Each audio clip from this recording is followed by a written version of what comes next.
Дори, примерно бизнесът за парфюмите, сега нали, много е модерно в подкасти се говорят за някакви цифри. Примерно да кажем тази година ние виждаме, че по всяка вероятност, ако всичко върви по план, нали, както сме го планували, би трябвало да минем 3 милиона оборот. Еком Титани, здравейте! Нов епизод, за първи път сетъп с гост. И той е Петър Дяксов. Кой е Петър Дяксов?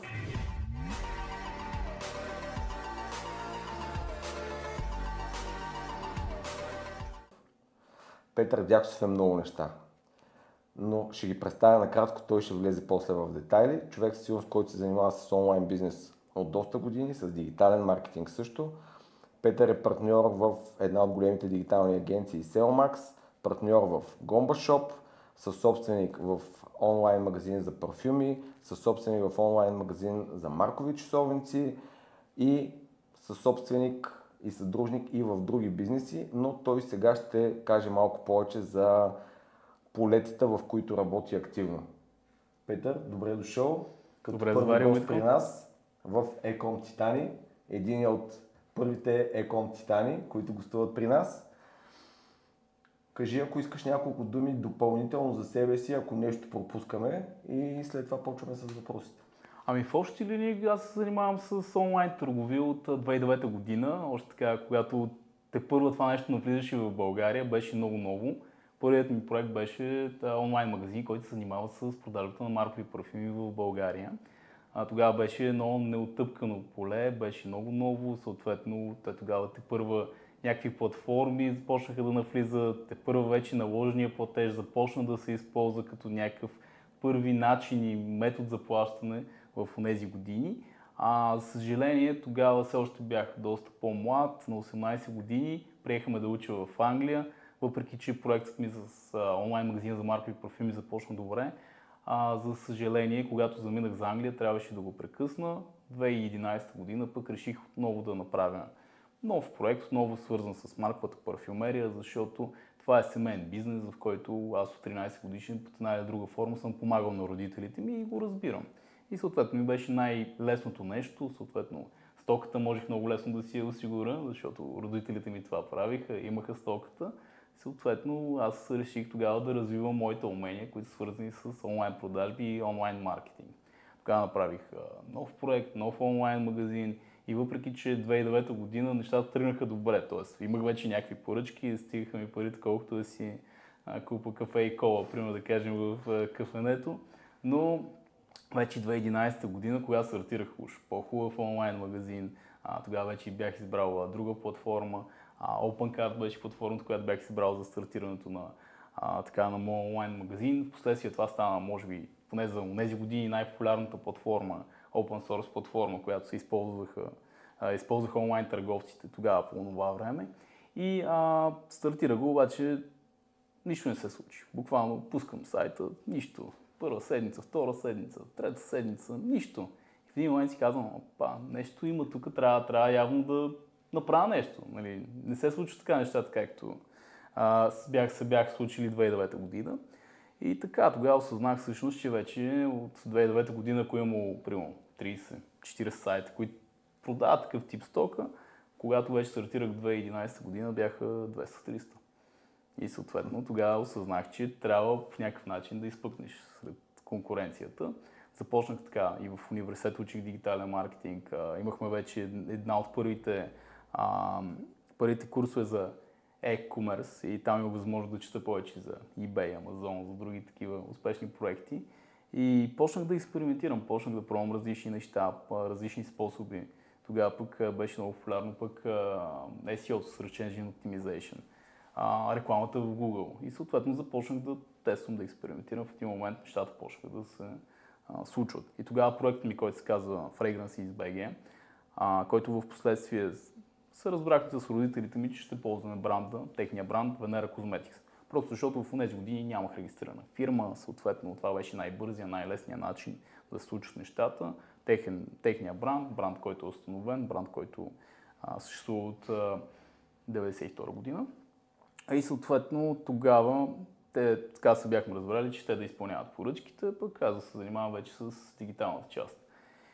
И така почнах да експериментирам, да тествам някакви неща и почнаха да се получават нещата. Нали, почнах да получавам много сериозен органичен трафик, в същото време бях почнал да пускам така и платена реклама в Google с неогромни бюджети. Тогава пък продавах също парфюми в eBay и по този начин имах така допълнителни продажби. И рано или късно вече нещата почнаха така да се завъртат, да се случват нещата, почнах да придобивам някакви така повече знания, повече така увереност, повече умения. За съжаление, аз чак толкова много ресурси, които са свързани с дигитален маркетинг, с реклама, с SEO, каквито има в момента. Нямаше цялостни програми, която примерно да запише и примерно да кажем да получа цялото знание смелено от професионалисти. И от тук, от там намираш някой блог, търсиш в някоя Facebook група или някой приятел познат ти каже нещо, четеш нещо в интернет, то тогава и съдържанието, особено на български език, беше много откъсничаво и съответно не чак толкова качествено. И така, и вече като се прибрах окончателно в България 2013 година, това си ми стана основен фокус. И така, стъпка по стъпка, нали, почнах да създавам екип покрай моят проект, който беше свързан с фирмата на родителите ми. В последствие обаче много хора започнаха да ме търсят за съвет. Също само да те прекъсна, ти в момента, в който го правиш това нещо, ти си в Англия и докато си в Англия, беше ли вече с ясната идея, че ти така или иначе рано или късно ще се върнеш, ще продължиш да се занимаваш с това или по-скоро успеха на самия онлайн бизнес те накара да се върнеш обратно? Ами аз винаги съм знал, че в някакъв момент искам да се върна в България и най-вече в моя роден град Пловдив. И съответно за мен е било въпрос на време, колко време ще остана в Англия. И естествено това, че нещата почнаха да се случват, беше още един стимул с моя проект, който е Fragrances BG. Беше един стимул аз да се върна в България. И така, и лека по лека решението, то беше горе-долу ясно. Прибрах се в България, започнах да помагам така и на бизнесът на родителите ми, защото в онези години, между 2009-2013 година, криза, нали, пазара се беше свил доста и съответно нали, те бяха свили техните операции тогава. И стъпка по стъпка, обаче вече като се прибрах, нали, вече и пазара малко така беше после беше поотпуснал, нещата бяха почнали така да се случват. Повече хора лека по лека започнаха вече да пазаруват и онлайн, което беше още по-позитивно. И вече в последствие много хора започнаха, приятели, познати, да ме търсят за такъв тип, да им помагам в някакви неща. Примерно разработката на уебсайт, разработката на някаква, примерно да кажем, рекламна кампания, нещо, което примерно да кажем те да привличат още повече клиенти. И тогава естествено дойде и идеята, окей, нали, смисъл, този бизнес, нали, този проект всъщност се развива добре, върви добре, има ръстове, случват се нещата, имах възможност вече да тествам различни неща. Той беше един вече от водещият си в неговата сфера. В тези години беше на първо място почти по всички основни ключови думи, които са свързани с парфюми. И съответно успяваше да привлече доста така сериозен трафик и съответно и продажби, поне за това време. И тогава вече естествено дойде и идеята, окей, щом толкова хора ме търсят и съответно искат да ми плащат за моите услуги, за моите знания, за моите умения, въпреки че гледайки от тази гледна точка не са били нещо изключително, обаче пазарът не беше чак толкова озрял, нямаше много специалисти, чак толкова изявени. И тогава реших, окей, може би има бизнес в това нещо, що не стартирам агенция. Тогава с мой приятел стартирахме агенция, той е програмист, аз човек, който се занимава с маркетинг. Тогава името, което си избрахме, беше Тендрик и съответно започнахме така да работим с повече клиентски проекти. 2015 година вече официално така си стартирахме, отделихме се в отделен офис и не се дълго обаче той реши, че този път не е за него и съответно към края на годината, на 2015 година вече останах сам и вече започнах да развивам екип, почнах така различни проекти, клиенти и така нататък, обаче винаги естествено основният, или поне тогава основният, най-големият клиент на агенцията беше естествено моят проект Fragrances BG. В последствие 2016 година пък решихме да го отделим от основният бизнес, който е компанията на Venera Cosmetics, която е компанията на родителите ми и просто го преместихме в отделно дружество, което аз управлявам. И така и към ден днешен той си оперира под това дружество. Супер. Добре, ти спомена, че в един момент са почнали доста хора да те търсят за съвети, за консултации и така нататък. Това естествено неминуемо идва в момента, в който ти минеш през доста проблеми. Аз още като в първите епизоди, с които започнахме Ecom Titani, споменах, че една от основните нишки, която искам да прокараме във всички епизоди, е да си говорим повече за проблемите. И аз и в предварителния ни разговор ти казах, че искам да засегнем различни типове проблеми, през които си минал. Със сигурност те са били едни през началото, други в момента.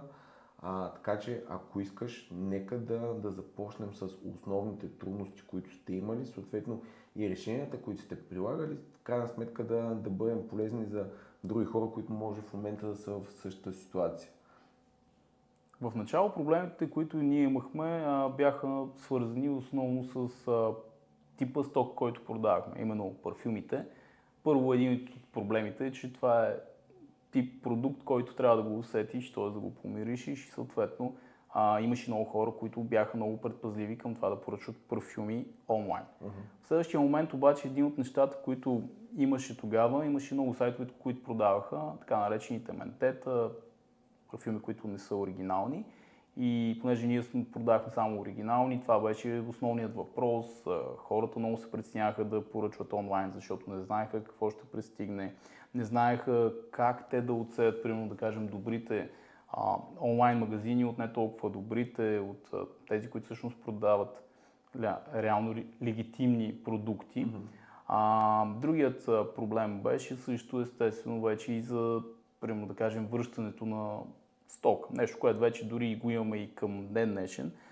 Когато, примерно да кажем, ти отвориш един парфюм, т.е. ти го разопаковаш целият, съответно махнеш целофана и вече го използваш, един такъв продукт вече след това много трудно се става продаваем.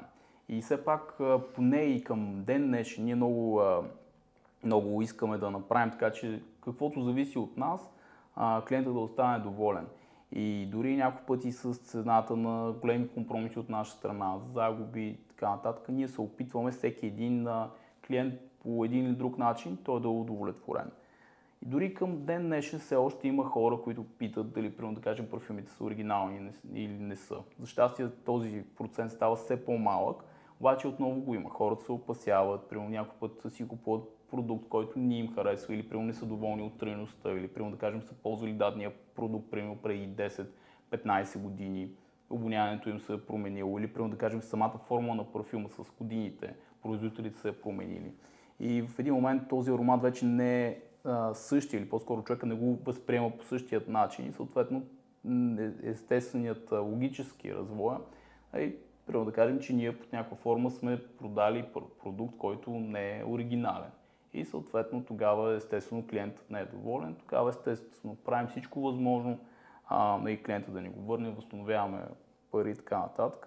И каквото зависи от нас, да може клиентът накрая да остане доволен и това за нас е основен приоритет. Тук също така естествено е много важно да се уточни, че при парфюмите, защото ние продаваме маркови парфюми, и съответно там маржовете не са много големи. Нали, това също е нещо, което може да поговорим по-нататък в самият епизод, защото това смятам, че е много важна тема. И съответно ние като да кажем, продукт или като фирма, която първо държи сравнително ниски цени, добри цени, защото смятаме, че това е добре за крайните потребители. Ние не правим много големи отстъпки, не правим много големи промоции. Естествено, някои от клиенти искат да имаме големи промоции, примерно минус 40, минус 50 и минус 70%, обаче това за нашия бранш е невъзможно.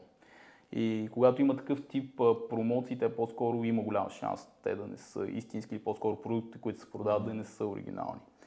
И именно в такъв тип сегмент има много специфични проблеми, които трябва под някаква форма да бъдат разрешени.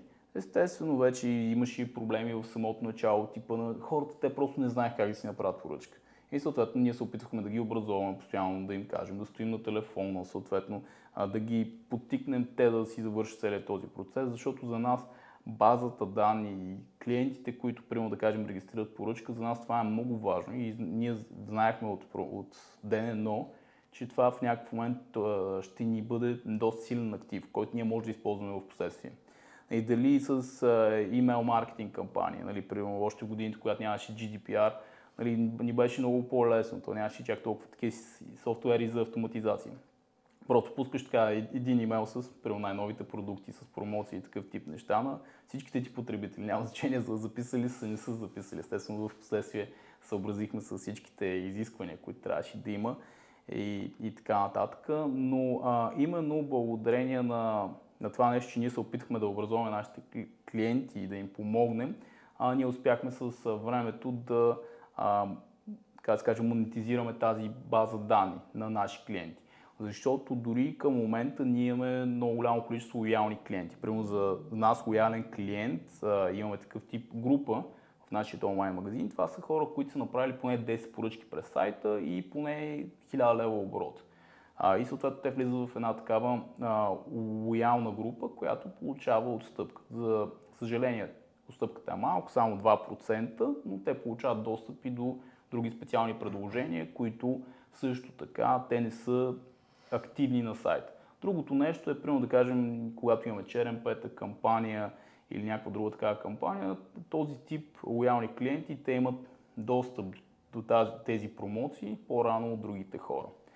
И именно благодарение на такъв тип лоялни клиенти, естествено ние сме много далеч от мисълта, че те пазаруват само и единствено от нас, но нали, най-вероятно пазаруват предимно от нас, което ние много го ценим това нещо. Естествено, благодарявам се, изпращаме много подаръчета и всякакви такива неща, когато имаме възможност, когато имаме различни такъв тип неща. И това за нас е супер ключово, защото още от ден едно ние сме мислили много напред във времето, че нали, виждали сме, че това е бизнес, който ще го развиваме много дълъг период от време. Защото самата компания вече тя като бранд е над 30 години и съответно смятаме да продължаваме да го развиваме. И дори и много често, когато ние правим нали, продажба на първи клиент, не винаги, примерно да кажем, разчитаме да имаме много добра възвръщаемост на инвестицията за реклама.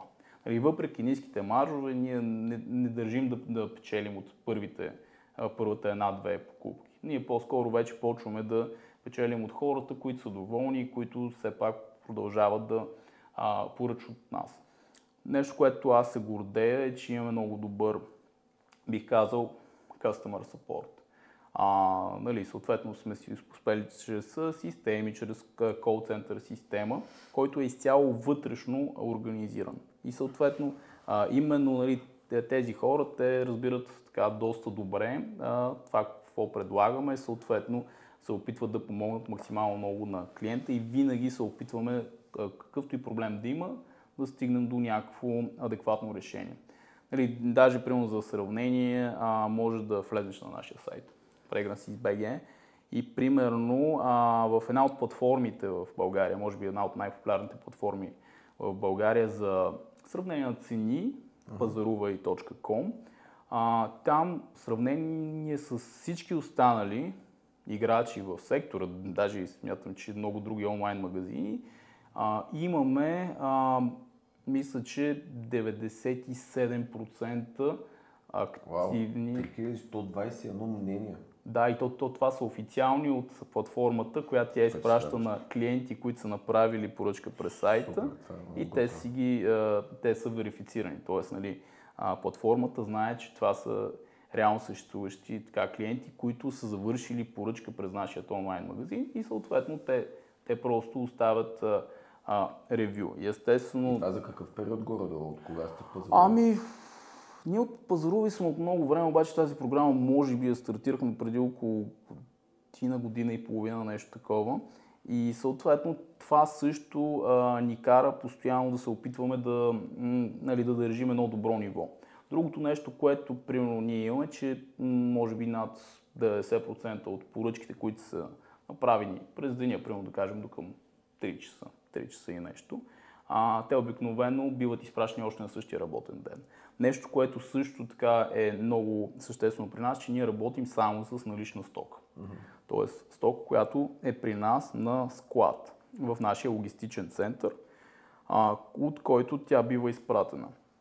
Нашия логистичен център е собствен център, т.е. там има налична стока, която си е постоянно при нас и съответно много бързо може да бъде изпратена.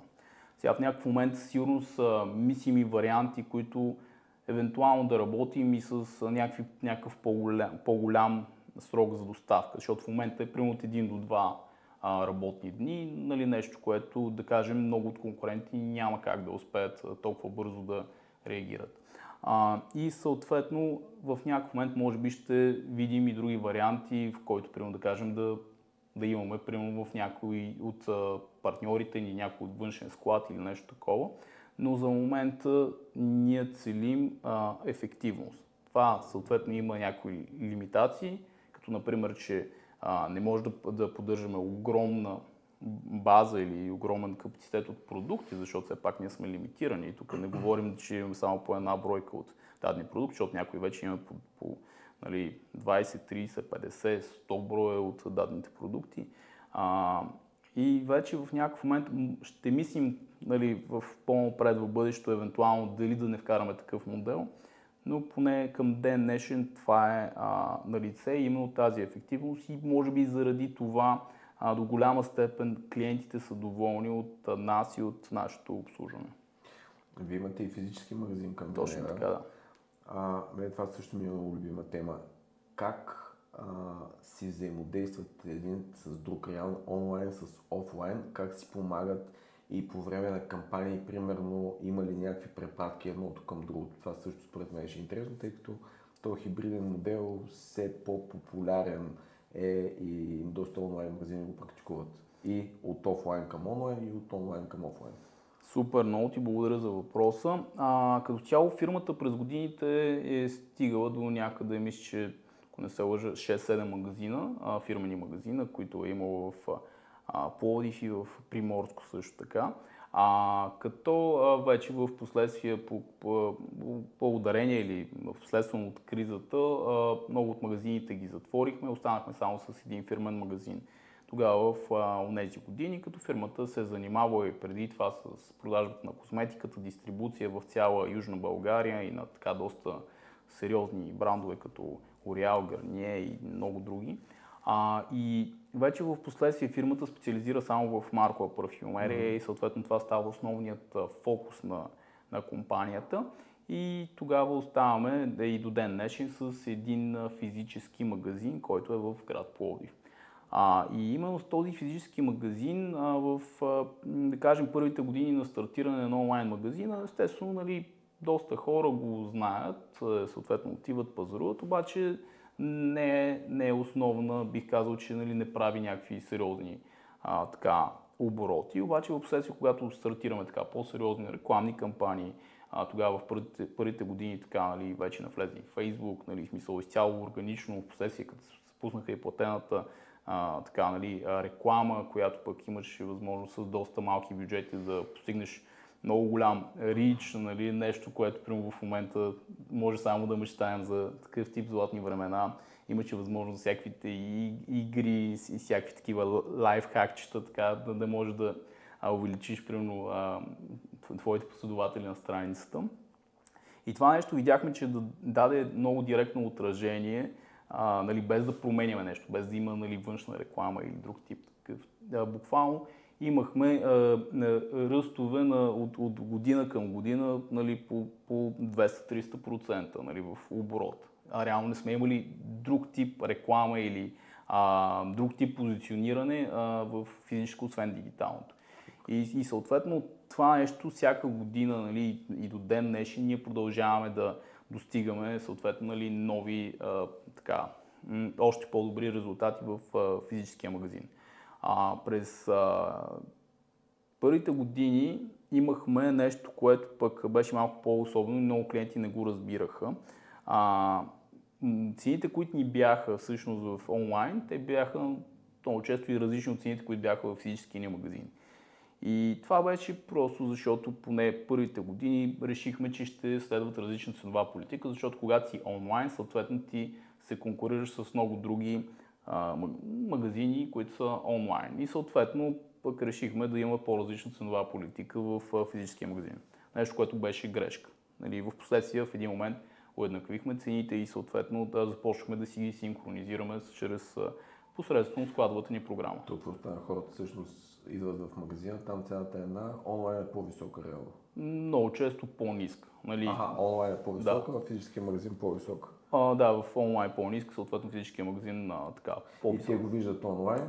Да, идват в магазина, нали, другото нещо, което ние всъщност съзнахме, че онлайн магазинът ни нали, е много силна притегателна сила, е, че буквално всеки трети човек, влизайки в магазина, започва с думите: аз видях във вашият онлайн магазин, нали, еди си какво. И в този момент ние видяхме, че... коя година се случва? Това може би беше между 2013 и 2016, така, 2017. Обаче той към момента е така, нали, смисъл, не се е променила тенденцията. И съответно много често просто тогава осъзнахме, че благодарение на активностите, които имаме, и онлайн магазина, който имаме, също много хора идват в физическия магазин. В последствие вече, така, последните години направихме така, понеже имаме наш собствен логистичен център и наличностите в физическия ни магазин са различни от наличностите, които всъщност ние разполагаме в нашия склад. И тогава ние направихме възможността реално самите клиенти те да виждат в самият онлайн магазин продуктите, които са налични в магазина. И по този начин те се ориентират много добре дали да не отидат на място, съответно и ако искат да си го купат или да тестват продукта и така нататък. Така че това със сигурност нали, първо като бранд, защото самият бранд той вече имаше някаква история и това беше много по-лесно той да се отличи от останалите проекти и онлайн магазини, които продават парфюми. Защото нали, под някаква форма, примерно ако трябва да се довериш на някакъв сайт, който просто изглежда добре и сайт, който вече има някаква история, нали, има нали, примерно някакъв що-годе изграден бранд. Нищо, че примерно да кажем този бранд поне за онези години е бил така разпознаваем в Пловдив и региона, но това нещо също ни даде възможност и ни отвори врата да имаме нали, хората по-лесно да ни се доверят. В същият момент винаги, дори и когато примерно самите клиенти говорят с нас по телефона и им казваме, нали, ако искате, заповядайте в нашия физически магазин, да видите къде сме, да видите продуктите, нали, смисъл да видите, че всичко е както трябва. Защото все още го има притеснението, че човек може да си купи онлайн, примерно да кажем продукт, който не е оригинален. И съответно по този начин ние успяхме така да преодолеем голяма част от съмненията на клиентите, които те имат към нас. И вече разбира се, нали, в последствие това нещо продължава нали, някои от кампаниите, които правим, естествено са малко повече насочени и към магазина, но най-вече съответно основната ни цел е за продажби онлайн. Всъщност ти спомена, че сте имали няколко магазина. Каква е причината всъщност да се откажете от това да развивате верига магазини?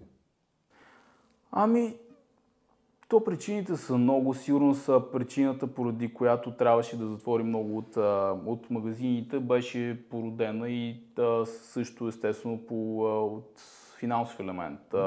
Тук е, може би, нали, отварям една скоба, че все пак все още в този период не съм бил активна част от самият бизнес и съответно това, което аз видях и гледайки сега нещата, примерно да кажем, тогава все още буквално нямаше молове и примерно да кажем един от първите луксозни парфюмерии в града беше именно магазина на Venera Cosmetics, който беше на централната улица на града. И съответно, излизайки с такъв тип така по-луксозен магазин, поне в тези години хората много се притесняваха, че примерно това ще е нещо изключително скъпо, нали, съответно и те даже се страхуваха да влизат в самия магазин. Докато примерно в момента не е точно така, защото вече по централните улици има вече така, други луксозни парфюмерии, брандове, в моловете, почти всеки мол има поне една хубава така парфюмерия, която вече хората малко така са абстрахирали от това нещо, че е, нали, нещо скъпо, нещо недостъпно. И може би тогава проблемът е бил, че родителите ми малко са изпреварили времето. И вече в последствие, нали, от това, че да кажем кризата много 2009-2012-2013 година доста така сви пазара и това нещо накара родителите ми да не искат да развиват мрежа. И в последствие вече, когато ние видяхме, че онлайн нещата могат да се случват, включително също и продажби вече и в чужди държави, защото ние продаваме в Гърция, в Румъния и имаме английска версия, която тя е направена специално за всички държави от Европейския съюз, основно и естествено и други пазари, но основните ни, освен на приоритетни пазари, са освен на България, са Гърция и Румъния, там също се развива така доста добре. Естествено, все още не сме стигнали обемите и резултатите, които имаме в България, но това е абсолютно логично, защото все пак тук сме разпознаваем бранд, имаме физическа локация. Нали? Буквално повечето продукти, над сигурно 90% от поръчките ни достигат още на следващия работен ден при клиента, след като бъде поръчан. И това е нещо, което трудно можем, нали, първо като услуга да го предоставим, и второ, естествено, все още, нали, бранда не е толкова развит на съответните пазари. А колко време сте в Румъния и Гърция като пазари онлайн? Мисля, че от 2018 стартирахме за проекта ни за Гърция. И да, мисля, че горе-долу по същото време някъде и за Румъния. Така, като първо беше Гърция и вече няколко месеца след това и Румъния. Така, като нали, истината беше, че в началото вложихме повече усилия в Гърция и вече в последствие, естествено, започнахме така да развиваме повече и в Румъния, като в Румъния си е с отделен бранд. Нали, в някакъв момент това нещо може да го сменим, да си бъде нашият бранд, обаче не към момента си е с отделен бранд. Добре, нека пак да засегнем темата с проблемите и да кажем за целият период, в който оперирате в Румъния и в Гърция, какви проблеми сте имали, които сте решили във времето и какви са изводите, които ти си направил за работата и особеностите на тези два пазара? Значи първо да започнем от там, че нали, това, че си българска компания, не е плюс. Да. Нали, тоест, нали, при всички положения трябва това нещо под някаква форма да го превъзмогнеш. Другото е, че естествено, като, примерно да кажем, като дори и цена за реклама, в крайна отивам по-скъпо, все още нали, в Google и в Facebook нали, е по-скъпо, отколкото рекламираш в България. Не е много по-скъпо в сравнение с други западни държави, щатите, така нататък, но все пак това нещо трябва да го включи от ценообразуването. Още повече, че все пак споменах, че парфюмите са с продукт, който са с доста така нисък марж. И съответно всеки разход трябва да е доста премерен, когато става въпрос за реклама. Другото, естествено, че ние там нямаме физическа локация, те първа са нали, изцяло нови брандове за тамошните пазари. Customer support също е доста важен. Ние имаме съответно човек, който нали, в екип, който говори гръцки, съответно човек, който говори румънски и съответно те отговарят за customer support на въпросните пазари. Тоест имаме си локални сайтове, преведени специално за пазара с локален домейн, имаме си локален support. Да, абсолютно локален съпорт, който е при нас, т.е. не е изнесен. И съответно нали, това е хубаво до някаква степен, обаче и все пак малко по-скъпо удоволствие. Гръцка телефонна линия и румънска линия? Да, точно така.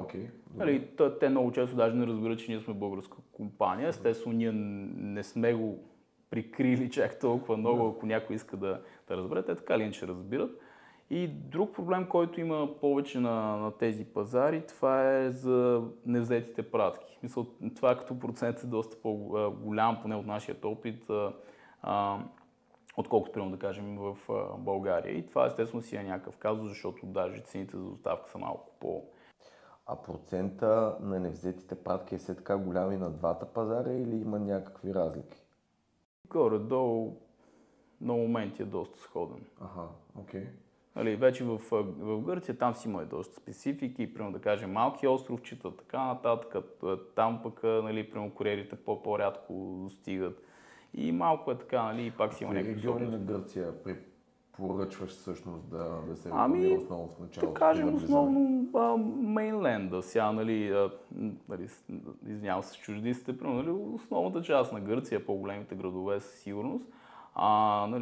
Атина, Солун, защото той времето за доставка е много по-бързо и това нещо така намалява проблемите, защото все пак, когато човек не си получи примерно пратката 4-5 дни, съответно той бажа се пита, праща въпроси и така. Но дори в Гърция, понеже ние сме лиснати в тяхната най-голяма платформа Scrooge, дори там примерно има на 5-звезден рейтинг, дори че нали, там не крием, че сме българска компания, нямаме регистрирана компания в Гърция.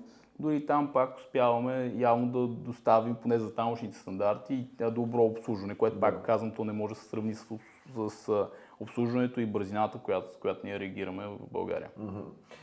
Чисто самото навлизане на друг пазар, в случай Румъния и Гърция, има ли определена стратегия, която прилагате? Например, избирате, да кажем, основни брандове или продуктови линии, които знаете, че като цяло са ви по-силни, по-конкурентни сте там, или пък сте проучили пазара, видяли сте, че има някаква дупка, да кажем, или определени брандове, с които вие може да влезете, или директно всичко, което е в България, го прехвърляте и в Румъния и в Гърция и тествате известно време?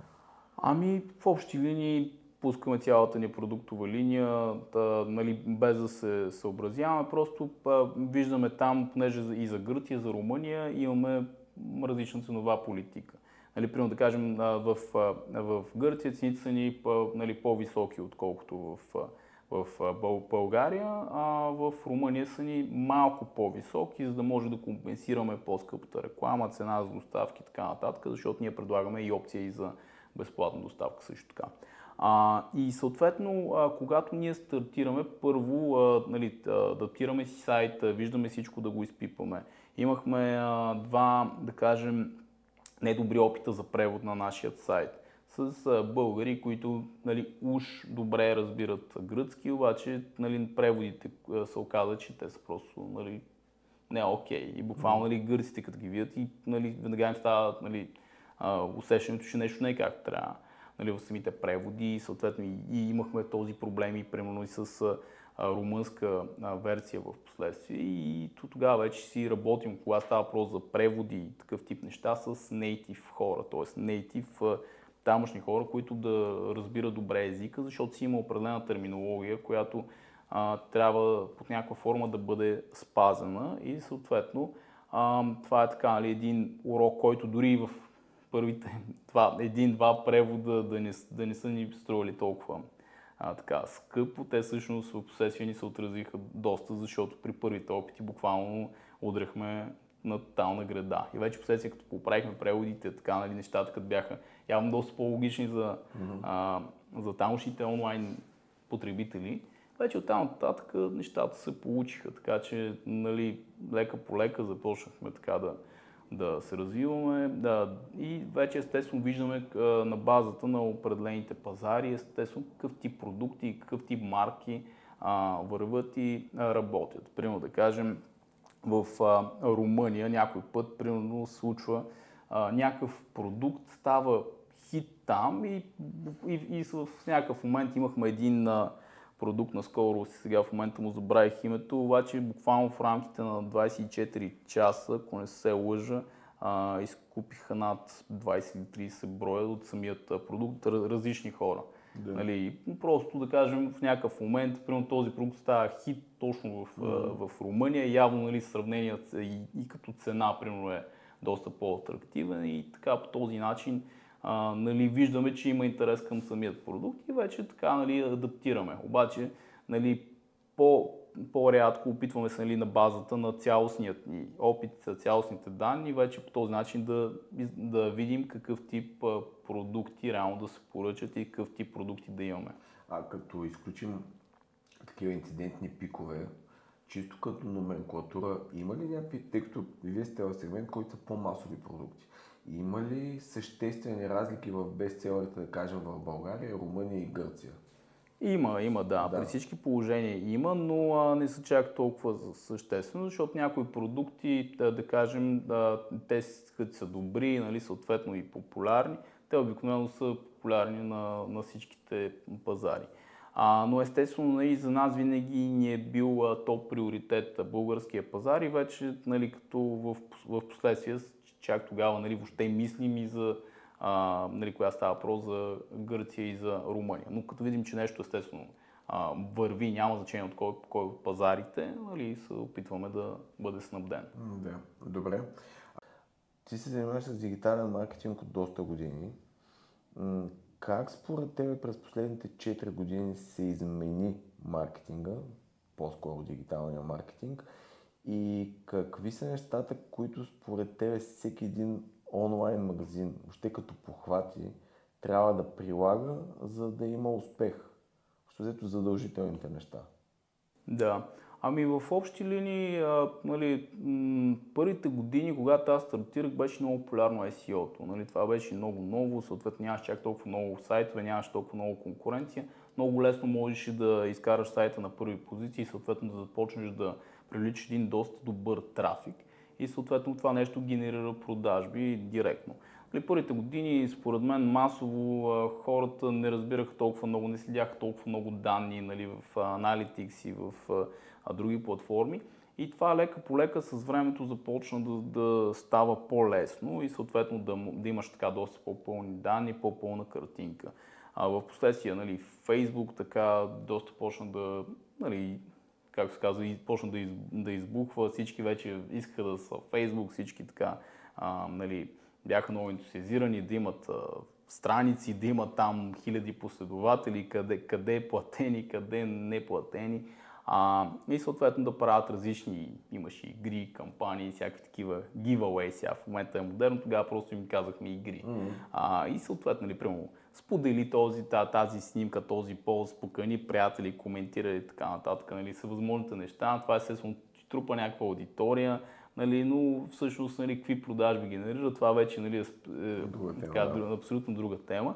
Но тогава така се правиш. Последствие пуснаха опциите за реклама. Те бяха много ограничени, поне за времето си, което е обаче, нали, буквално с, нали, примерно 5, 10, 15, 20 долара имаш възможност да направиш много продажби. Нали, сега, друг е въпросът, че нямахме тогава някакво много добър начин да могат да се проследят именно тези кампании. Вече в последствие Facebook почнаха да вкарат още повече неща. Появи се Facebook Pixel, Facebook каталог, всякакви такива неща, които именно за онези години даваха възможност за ретаргетинг, т.е. да правиш така доста по-готини рекламни кампании. Естествено, паралелно това, още преди самите Facebook реклама, Google Ads пък беше много така, нали, сравнително лесна платформа, която естествено, ако си подбереш правилните ключови думи и особено ако конкурентите не са усетили да го използват, може много бързо всъщност да започне да привлича един доста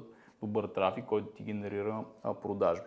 И естествено, те платформите доста почнаха да стават по-добри и съответно да имат по-добри тракинги, по-добро насочване, защото примерно в Facebook тогава в първите години беше само по интереси, буквално, нали, в смисъл, естествено, тогава, според мен, нали, и това, което виждах, че самото познание на Facebook за своите потребители не беше чак на такова ниво, обаче то беше просто много ефтино да се рекламира, така че като достигнеш до адски много хора, които, примерно да кажем, под някаква форма Facebook е видял, че имат интерес, те просто естествено си пазаруват. И то хубаво и това естествено вече не е така.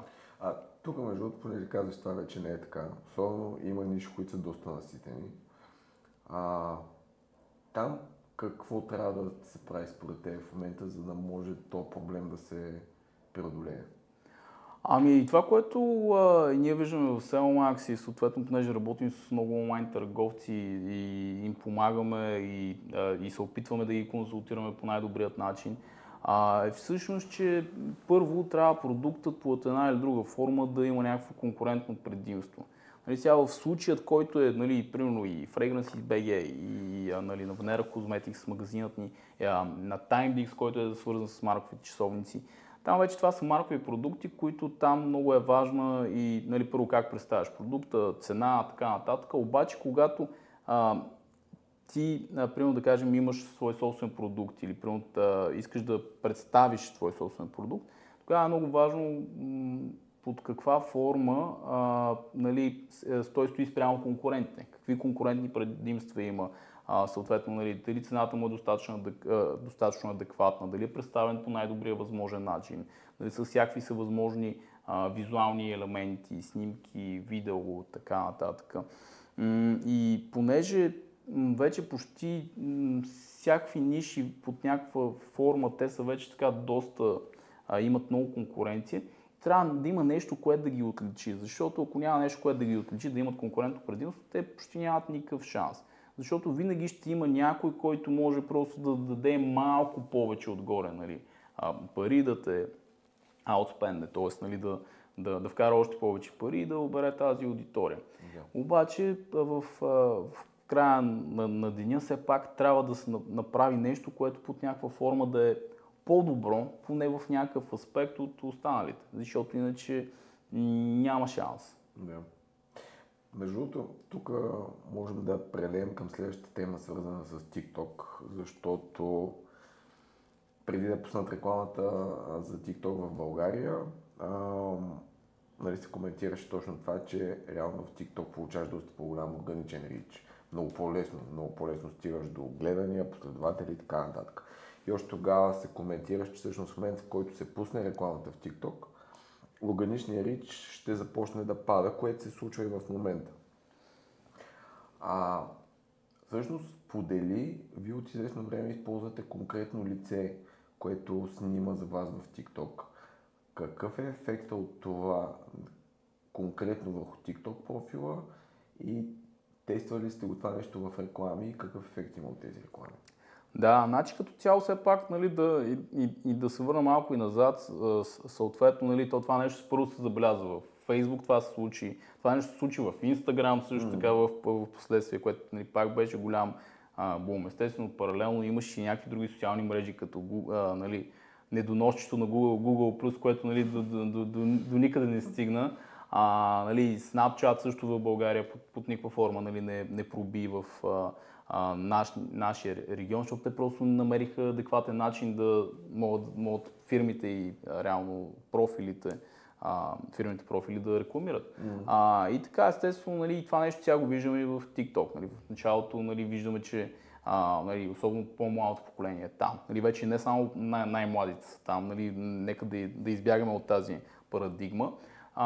Но естествено в момента, в който те вече пуснаха рекламите и за България, нали, органичният рич леко спадна, нали, смисъл все още има нали, на къде да стигне, нали, вече не е като в Facebook, нали, защото вече органичният рич на Facebook на бизнес Facebook страницата е много нисък.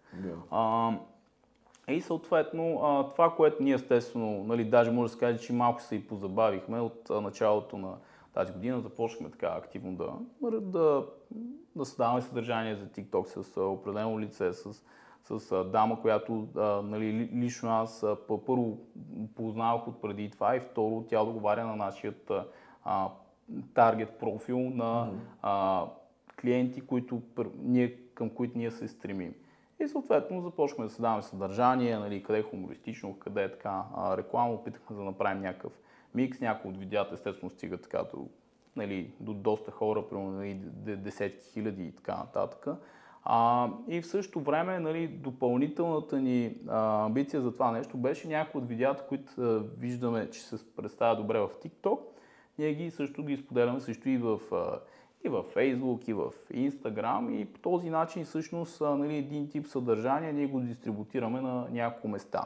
Вече паралелно също някои от видеята, които пък нали, имаха потенциала за това нещо, ние допълнително примерно ги използвахме за реклами, което пък виждахме, че всъщност дава много добри резултати.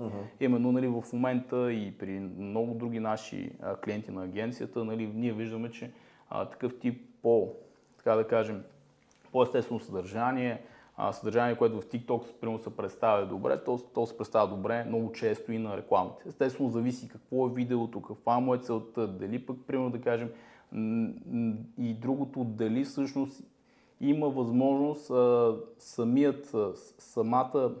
самата му цел на самото видео, дали може да накара потребител да отиде на сайта и да си купи даден продукт или да вземе дадено действие или дадено решение. Защото някои от видеята в общи линии, нали, ние не целим директна продажа, по-скоро ангажираност на потребителите, да достигнем до нова аудитория, която по някаква форма да й повлияем, примерно да последват, нали, примерно другите ни профили в Instagram или в Facebook. И така, и вече сега, нали, ни предстои малко по-сериозно да тестваме и TikTok рекламите. Но дори към, нали, говоря за Venera Cosmetics, иначе в Sale ние вече ги тестваме. Дори към момента те все още не са чак толкова масови. Говорим за TikTok рекламите в момента. И смятам, че сега е правилното време ние да се възползваме от това нещо. Защото поне към момента е малко по-трудно, нали, като нали, един бизнес да регистрира TikTok акаунт. Нали, много често трябва да се мине през агенция или някой така регистриран провайдер, който да може да ти направи този профил, да може да пускаш реклама. Така че, нали, все още до някаква степен е по-трудно да стане, но в някакъв момент, който вече стане масово, стане нали, много използваемо, то вече тогава сигурно първо органичният рич много ще спадне и второ, съответно, цената на реклама ще се вдигне доста. Добре, тук като говориш за цената за реклама, да си поговорим малко за сметки, маржове, как всъщност бизнесите си правят правилната калкулация, как ти си правиш калкулацията. Дай малко конкретни примери и неща, които трябва да се внимава с тях. Ами, значи, то сигурно нали, трябва да се почне от съвсем базовите неща. Нали, първо, нали, на каква цена купуваш дадените продукти, нали, на каква цена ги продаваш, съответно какъв ти е нали, маржа, обаче оттам насетне трябва да си вкараш и фиксираните разходи, които те така ли иначе има за счетоводство, за заплати, за, примерно, да кажем, някакви софтуери, ако използваш, нали, примерно, било то някакъв складов софтуер, примерно, ако използваш, примерно, платформи като Klaviyo или, примерно, да кажем, call center или нещо друго, което ти е така постоянна такса. Тоест ти това нещо не трябва да го забравяш и съответно трябва да видиш всъщност накрая и естествено плаващи разходи, защото все пак тук става въпрос нали, за рекламите, които според мен, нали, винаги те е хубаво да са плаващи. Защо? Защото когато ти вече имаш представа, да кажем, каква възвръщаемост ти гониш, примерно да кажем дали 5 пъти, 10 пъти, нали, тук говорим ROAS, нали, или възвръщаемост на инвестицията за реклама. Нали, сега 10 пъти, примерно да кажем, е високо, обаче, примерно да кажем, нали, не е високо за, да кажем, бизнес като парфюмерията, защото там маржовете са ниски, съответно. Нали, бързооборотните стоки. Бързооборотните, да, стоки обикновено е така. Нали, примерно да кажем, ако имаме някаква компютърна периферия, неща, които така, нали, принципно са скъпи, там маржовете също са доста ниски, там, нали, да кажем, че е окей. Обаче има много бизнеси, които, примерно да кажем, си произвеждат собствени стоки или имат, примерно, голям марж, примерно 100, 200, 300% и нагоре. Там е изцяло окей, примерно, нали, дори да гониш 2, 3, 4 ROAS или това възвръщаемост на инвестицията за реклама. И вече всеки бизнес трябва да си определи първо, има няколко показатели. Единият е каква ти е цената за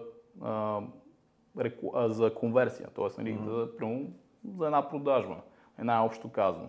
Съответно, трябва да прецениш дали това е, нали, окей или не е окей. И вече когато, примерно да кажем, цената ти за конверсия, примерно да кажем, приемаме, че примерно $5 ти е добре, нали, примерно да направиш една продажба или $10. Ако примерно да кажем $5 ти е окей, съответно ако да кажем цената ти за конверсия почне да се вдига примерно $7-8, съответно в този момент може малко да посвиеш бюджета, може да пробваш различни креативи или примерно да кажем някакви други рекламни кампании, за да може всъщност ти да достигнеш до това, което примерно на теб ще ти е икономически изгодно да може да оперира. Обаче, примерно, ако ти спадне на 3-4, тогава е адекватно съвсем спокойно да почнеш да вдигаш постепенно бюджета или примерно да кажем да спираш останали рекламни кампании и да пренасочваш бюджета към тази рекламна кампания, този адсет, който всъщност се представя доста добре. Именно по този начин ти всъщност можеш да повишиш доста за съответният месец или дори за годината ти, именно да повишиш резултатите, без това под някаква форма да накърни твоята печалба. Защото това е изключително важно. Примерно и при нас сме го изпитвали, съответно и при други клиенти, примерно правят се едни големи обороти. И те видимо са доста така внушителни. Нали, примерно да кажем, буквално на годината милиони обороти, накрая всъщност се оказва, че сметките накрая не излизат. Именно затова е важно да следят тези сметки. Нали, сега тук всеки сам си знае какви са сметки или по-скоро трябва да вземе под внимание тези сметки и вече там да определи, нали, има различни така наречени Key Performance Indicators, KPI или примерно да кажем неща, които той да внимава, да ги следи. Обаче да кажем, когато става въпрос за реклама, пак много важен, нали, много важен KPI цел е, примерно ли, каква е цената за една поръчка. Вече оттам насетне, друго нещо, което трябва да следи, каква е средната стойност на една поръчка, т.е. нали, или количка, някои така го водят този термин. Примерно да кажем, ако средно клиентите поръчват, нали, примерно от най-често, примерно да кажем, това се изчислява, имаме 100 поръчки и съответно те генерират нали, си какъв оборот. Оборотът делено на 100 поръчки, това ти дава средна стойност на поръчката или на средна стойност на количката. И вече на тази база ние като знаем примерно колко ще ни излезе една продажба, нали, колко средно ни излезе една продажба, примерно за когато става просто платена реклама, тогава вече ние определяме всъщност нали, как вървим и съответно трябва да знаем, че когато тези коефициенти са по този начин, нали, нас ни излиза сметката и ние имаме достатъчна печалба. И тук само мога да допълня, другия показател е процента за реклама спрямо оборот. Да. Тъй като периодично зависи особено, нали, ако е бизнес с много продукти, може да има разлики в средната стойност на количка и има случаи, когато средната количка скача и тогава просто процента пада и това, че примерно цената на поръчка се е дигнала, не означава, че сметката пак не излиза. Може да излиза и всъщност да не дърпате бюджети назад, а да увеличавате. За това е хубаво да се следят, даже добре е да си направите дали ще е в таблица, дали по някакъв друг начин, да си следите определени индикатори, които дали ще е на дневна база, дали ще е на седмична база, но постоянно да може да гледате тези цифри как вървят и да преценявате всъщност оттам как да си планирате бюджетите, кампаниите и как да скалирате. Сега искам да засегнем друга моя любима тема – готовите платформи.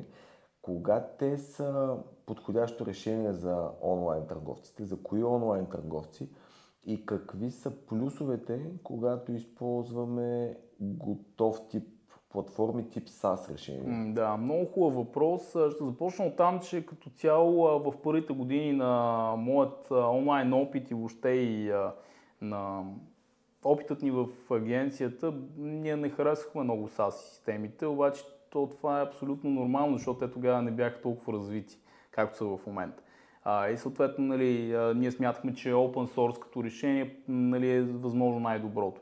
Обаче, естествено, това с времето се промени.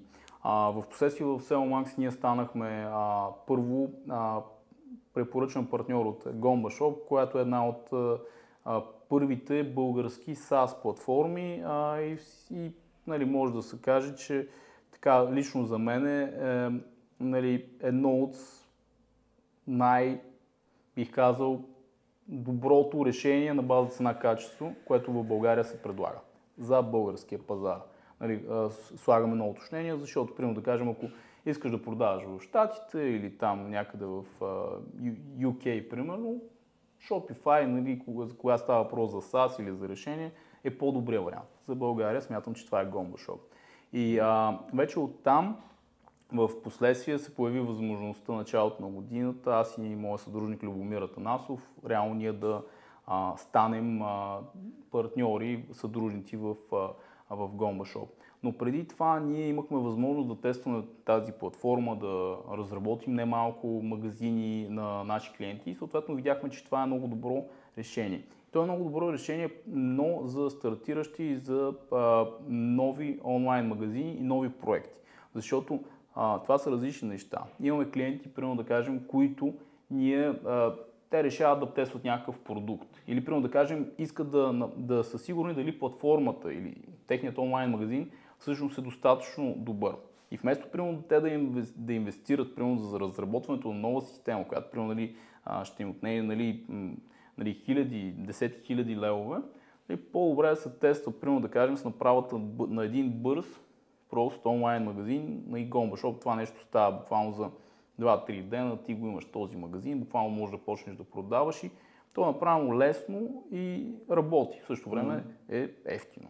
Да. И когато ти не си сигурен, че този магазин или този проект, или примерно да кажем този продукт, или тези продукти, които ти искаш да тестваш, те биха били достатъчно успешни, съответно това е много добро решение, защото не вкарваш много пари, нали, за разработване на самата платформа, система, много по-бързо, защото, примерно, да кажем, направата на един онлайн магазин, нали, буквално отнема между примерно 2 месеца и примерно може някой път да стига до 6 месеца. Да. Нали, някой път и повече, особено когато става въпрос за по-сложни, така наречени персонализирани решения, къстъм решения, които буквално всичко се пише от нулата, нали, специално за самият проект, обаче тогава говорим за много сериозни цифри, което в повечето случаи не са рентабилни, особено ако ти не си сигурен, че този проект би бил успешен. Нали, това също е подходящо и за да кажем, бизнеси, които все още първо опитват почвата за онлайн търговия, защото те не могат да тестват това нещо и съответно да видят дали работи. И в някакъв момент, когато, примерно, да кажем, бизнесът стане достатъчно голям и те имат нужда от нещо много персонализирано, нещо, което да е адаптирано специално за тях, вече могат да инвестират в направата на своя собствена платформа. Но SaaS решенията просто са много добри и другото е, че те постоянно се развиват.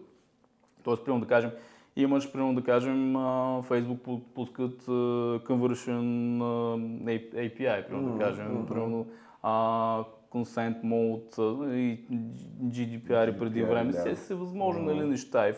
И просто нали, платформите като SaaS решенията като Gombo, защото те са го предвидили.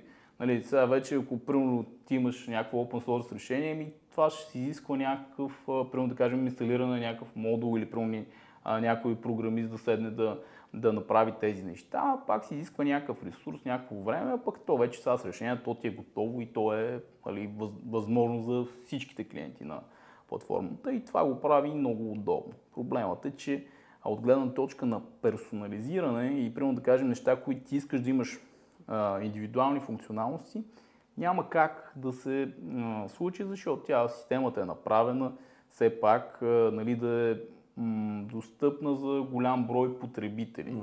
И съответно много често някакви кастомизации много по-трудно биха могли да се случат. Абсолютно. Като тук между другото ще допълня пак за готовите платформи, тъй като аз съм си фен по принцип на готовите платформи. Дори понякога да ви се струва, че на готова платформа нещо не може да стане, точно както си го представяте, много често има някакви варианти, които да го заобиколят или по някакъв малко по-алтернативен начин пак да намерите решение. Стига да се потърси, включително понякога да се консултирате и с самата платформа. Добре, всъщност готовите платформи и SaaS решенията, това, което има огромен плюс, нали, извън всичко останало, е, че те реално спестяват доста пари. И когато ти имаш бюджет и спестиш част от този бюджет, но пак имаш добър магазин, ти остава бюджет за маркетинг. Точно. Защото, нали, както всички знаем, хора, които се занимават, а тези, които те първо ще се занимават, е важно да го знаят. Трябва да имате маркетинг, за да имате продажби. Ти си от двете страни. И от страната на търговеца, и от страната на агенцията. Кога и струва ли си всъщност бизнесите да работят с агенция? В общи линии, освен двата проекта, които споменахме и за парфюмите, и за часовниците, имам участие в още два онлайн магазина, съответно единият, който е изцяло за чужбина, така проект. Няма да влизаме в детайли за тях, но всичките проекти, e-commerce проекти, те са ни клиенти на агенцията и те си плащат такса, както примерно да кажем плащат и нашите клиенти. Просто защото дори примерно бизнесът за парфюмите, сега много е модерно в подкасти се говорят за някакви цифри, примерно да кажем тази година ние виждаме, че по всяка вероятност, ако всичко върви по план, както сме го планували, би трябвало да минем 3 милиона оборот, нали, примерно да кажем. И дори и при такъв тип приходи, ние пак не виждаме смисъл да наемаме хора, които да се занимават само единствено по маркетинг. Защо? Един от основните проблеми, който ние виждаме, че окей, ние ще вземем някой човек, който се занимава с маркетинг, примерно да кажем, може да пуска Facebook реклама, нали, може да пуска и Google реклама. Принципно, нали, вече когато говорим, че имаме нужда от някакъв специалист, който да го прави това нещо, нали, окей, примерно той ще е добър нали, в Facebook, в Google, така, нали, ако приемем, че и двете ги разбира, идеално. Обаче той има много други канали, примерно, нали, трябва да прави маркетинг в социалните мрежи, нали, Facebook, Instagram, TikTok, в смисъл той ще е достатъчно добър ли там. Окей, ама въобще всичките проекти, които аз правя, ние правим доста SEO. Той ще разбира ли от SEO? В смисъл такъв, нали?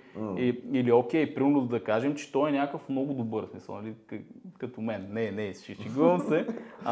Но примерно да кажем, просто защото имам много опит, нали? Но да кажем, е много добър и в SEO. Обаче нали, тук в повечето случаи това е един отделен човек, който е специалист в това нещо.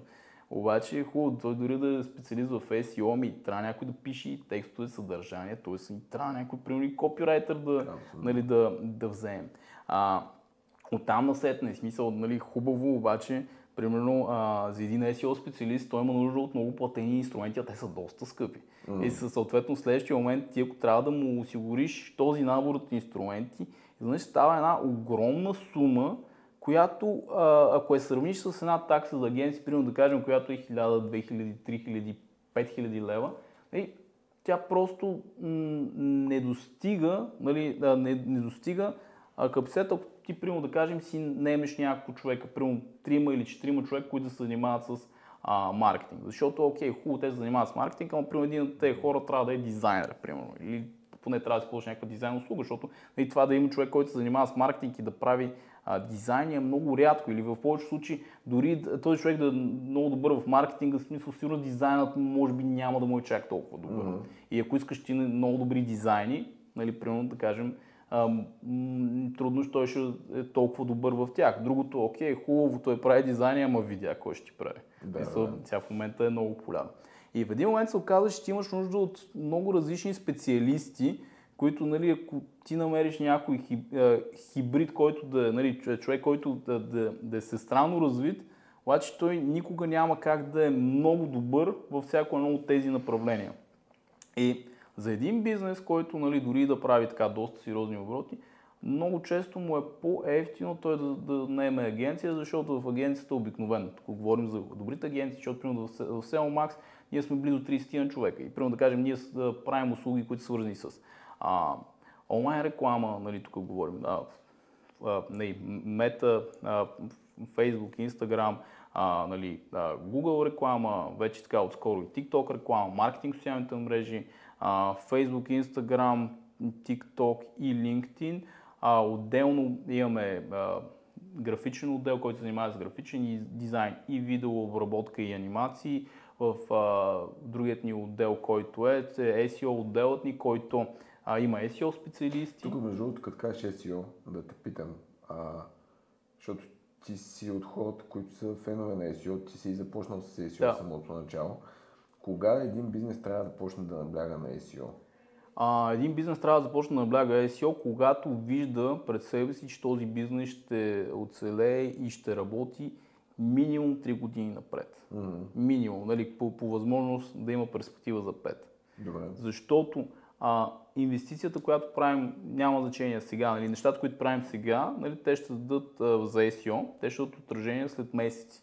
Даже някой път може и след година-две. Добре, тук да дадем един съвет на стартиращите бизнеси, да кажем, или тези, по които ще стартират. Да. Окей, те в началото задължително трябва да започнат с основните платени канали, да кажем Facebook, Google, TikTok, нали, ако могат и така нататък. Какво могат да направят и на какво да обърнат внимание те самите, естествено ако имат време или екипа им, ако има време, за да може да подложи една що-годе добра основа. Да кажем, използват готова платформа, на какво да обърнат внимание в самото начало, за да може, примерно, ако кажем, че бизнесът им по-скоро ще бъде успешен, започнат вече продажби, започне да има вече някакъв поток от парични средства, да могат да мислят за напред, да подложат една добра основа, за да може в един момент вече, когато някой поеме SEO оптимизацията им, те да имат една добра основа и оттам да надградат нагоре. Да, значи най-основното, което трябва да заложите на сайта. Нали, като започнем от най-стандартни неща, сайта да се зарежда бързо, съответно нали, на мобилни устройства да е достатъчно добре. Това го решава. Да, в повечето случаи обаче, факт обаче въпросът е тук, примерно, нали, да не я издъниш, защото може да издъниш сега. Трябва да се слагат много големи изображения, тези изображения трябва да са компресирани, нали, в същото време пак трябва да изглеждат снимките нали, достатъчно така, да са качествени. Вече оттам насетне трябва всяка една страница продукти да са с адекватни ключови думи, т.е. нали, да има мета заглавия и по възможност и мета описания, нали, които да са достатъчно така адекватни с важните ключови думи за бизнеса, за категориите, за продуктите. Там насетне самите продукти е хубаво всеки един, колкото е възможно да има някакво що-годе уникално описание или по-скоро нали, нещо допълнително, което примерно не е просто копирано от конкурентния сайт, защото това е пагубно, защото Google веднага разбира кой е първоизточника на информацията. По-добре е да има нещо, което нали, да е малко уникално, нали, това естествено се изисква някакво повече усилие от страна на администраторите или примерно собствениците на бизнеса. Там след може примерно да кажем да вкара малко повече текстове, описания в самите категории. Там насетне, за да подложим, е добре да започнем да създаваме едно качествено съдържание в нашата блог секция, секция полезно, секция новини и така нататък. И примерно да може най-малкото да отговорим на някакви често зададени въпроси или да дадем допълнителна информация на базата на бизнеса, който сме. Примерно, дай някакъв пример, някакъв тип бизнес или някакъв тип сектор. Автоаксесуари. Ами сега, примерно да кажем, най-малкото добре да дадем някакви насоки, примерно да кажем за нали, първо може да са някакви теми свързани с автомобилите като цяло. Примерно да кажем какви са трендовете в момента, някакви, примерно да кажем въпроси. Как да подготвим за зимата автомобила. Нали, примерно, какво значи, примерно да кажем на гумите, онези там циврички и така нататък, нали, по възможност с някакви снимки или някаква визуализация. Нали, и всякакви такива неща да го вкараме като отделни блог статии. И тук може би всъщност е добре една стъпка назад да погледнем, т.е.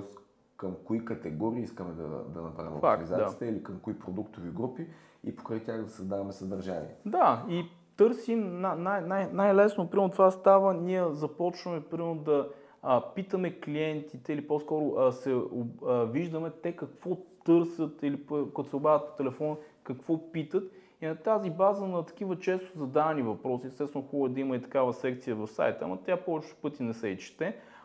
Но примерно на базата на тези често задавани въпроси да се направят като статии, да се разгърнат максимално добре, да се отговорят на тези въпроси, да се обяснат нещата, защото тези неща, те както ги задават по телефона, те много често ги търсят и в Google.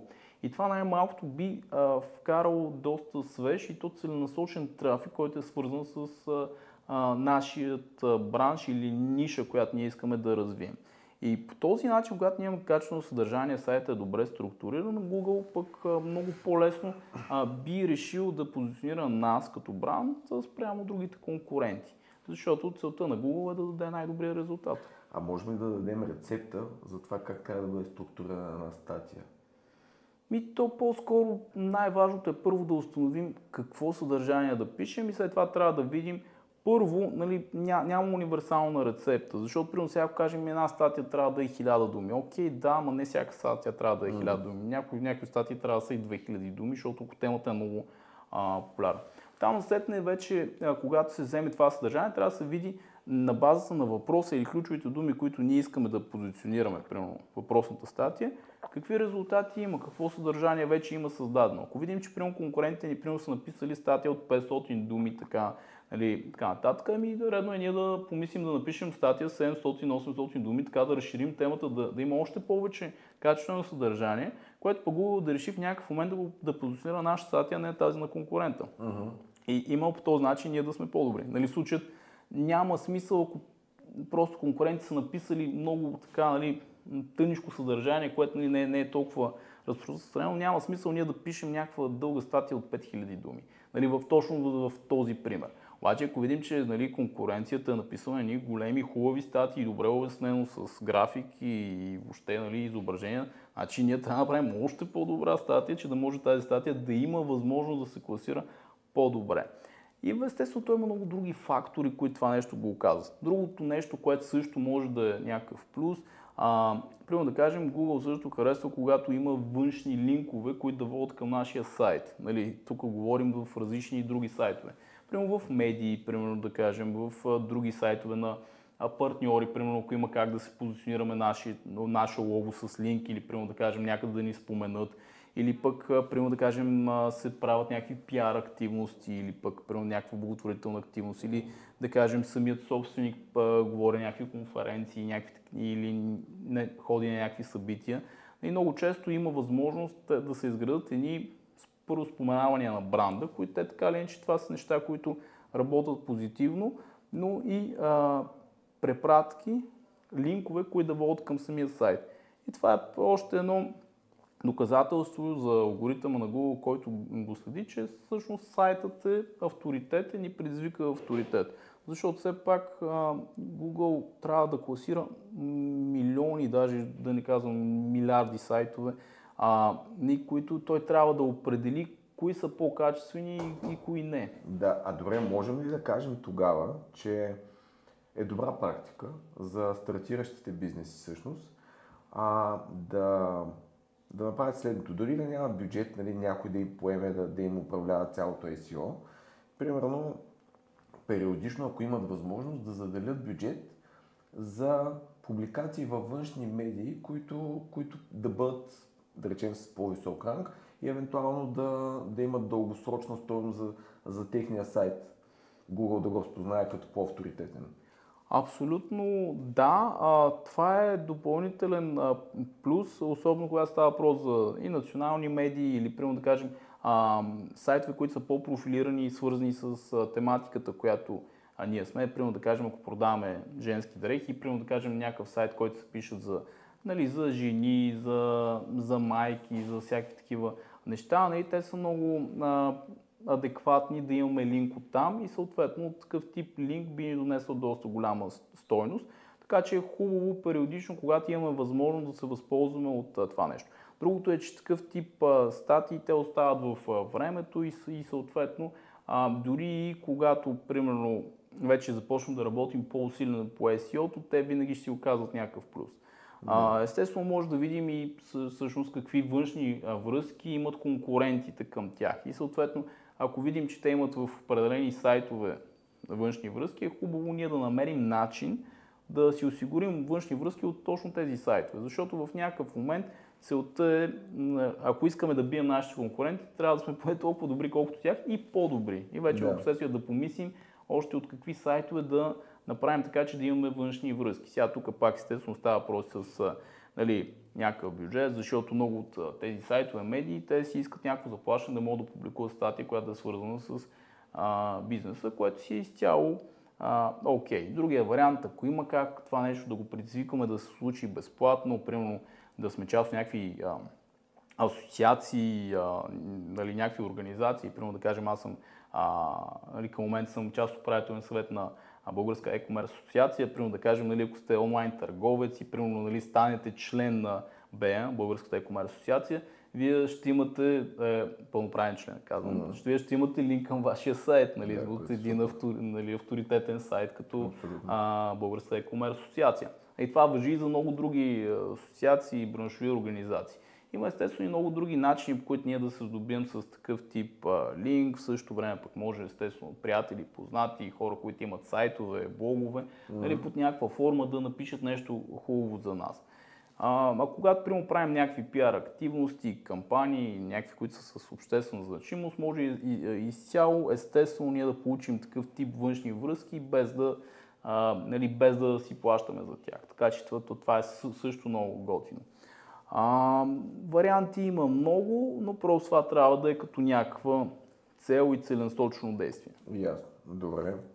Мисля, че това се получи така доста добре с доста практични примери, които хората да използват за техните бизнеси. Ами, вървим към финал. Нека само преди това да кажем кои са софтуерите, които ти използваш за SEO, за маркетинг. Ако има някакви софтуери, които би препоръчал за управление на складови наличности, за някакви автоматизации в процесите. Тоест неща като въобще софтуери, приложения и така нататък, които могат да са полезни по някакъв начин, защото със сигурност, за да избереш даден софтуер, който да използваш в работата си, минаваш през тестването на още много. И ако може да кажем няколко, които ти си избрал, би било супер. Ами, последната година доста активно използвам ChatGPT за доста функции. Това е повече от, нали, естествено, доста ми помага. Примерно дизайнерите в екипа ползват доста и Midjourney, за да генерира на някакви идеи, някакви дизайн идеи.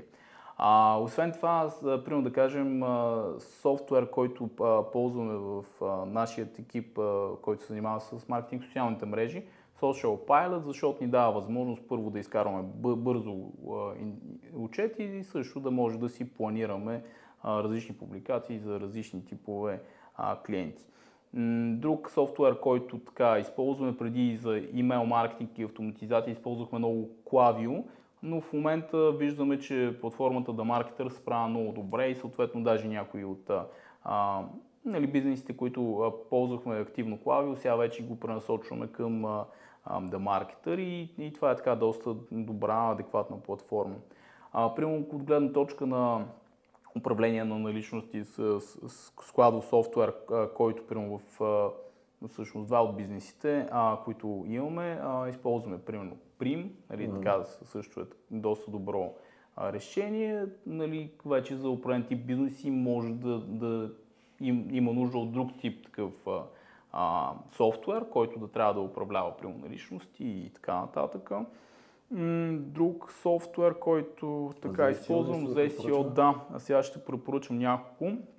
За SEO използваме най-основните, които използваме, това са Ahrefs, SEMrush и Serpstat. Значи като първите два си скъпички, нали, смисъл така, по-скъпи са, ако имате така, нали, един проект, нали, не знам колко би било рентабилно, но са много хубави софтуери, буквално ние в екипа ги... Пазари, по-би могло. Да. Тогава се осмисля определено, но иначе са много добри софтуери, реално всеки дневно се използват от SEO отдела. Имаме, нали, Serpstat също е добър инструмент, той е така по-достъпен.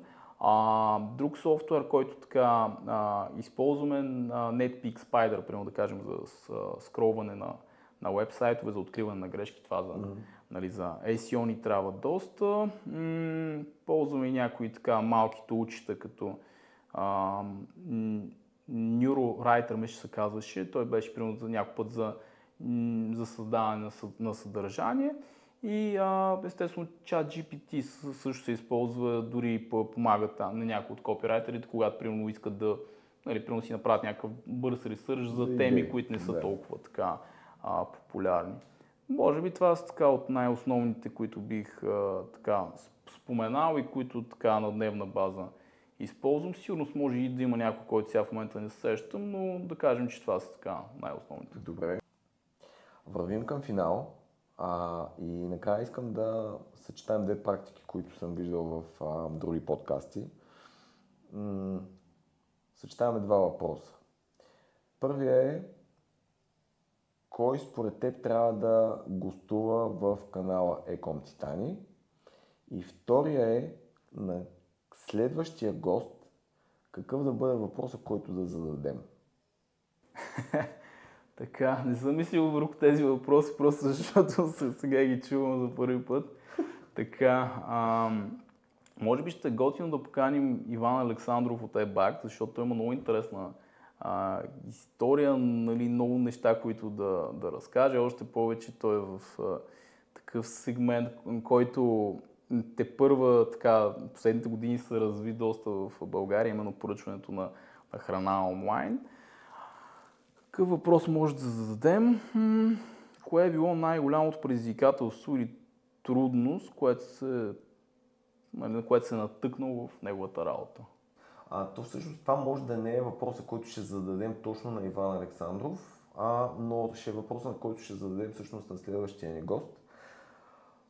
Петю, благодаря ти много за това, че всъщност беше първият ни гост в този формат.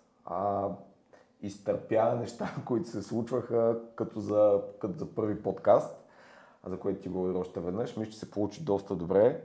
Надявам се и всички, които са го гледали и които останаха до края, също да са намерили достатъчно стойност в този епизод. Благодаря ви. Приканвам ви да лайквате, коментирате, да натискате камбанката, просто всичко, което би могло да е в полза на това съдържанието на Ecom Titanium да достига до все повече и повече хора, за което предварително ви благодаря. Включвайте се в коментарите, ако имате въпроси, които са възникнали от този разговор, може да ги пуснете там. На някои от тях може и Петю да се включи всъщност да отговори, на други въпроси или ще ги включим в следващи разговори, или аз ще ви отговоря под някаква форма. При всички случаи ще има отговори. Благодаря ви още веднъж и до скоро на всички. Чао за сега!